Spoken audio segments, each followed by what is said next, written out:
knew you were so. And then when he's being let out in handcuffs, I never liked I you. never liked you. I What? never liked him anyway. Yeah. Yo, Yeah. That dude is like a million people that are at your job. crazy, yo. He's like a people at your job.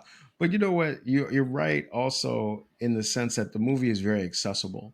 Yes. Sometimes movies about Wall Street can be kind of harder to understand. I think Hmm. like Margin Call is a Yeah. little bit like that.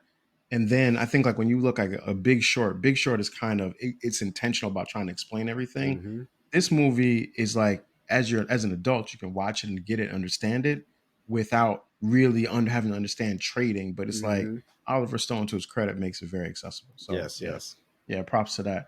A couple of things that I would just add about that I really liked in the movie.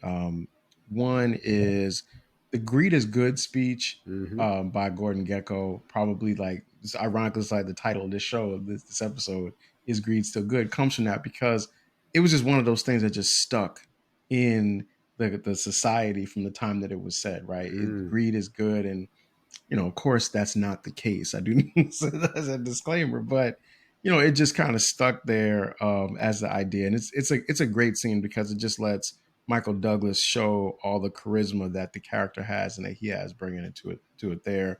You talked about it, but the scene with Carl Fox where he kind of really undresses what Gecko is trying to do, and he tries to pull Bud's coat, but Bud doesn't get it. That's just a great scene, and you broke down the elevator thing, so I don't even have to touch that. And then I like that Bud goes to jail at the end. I think like I like that.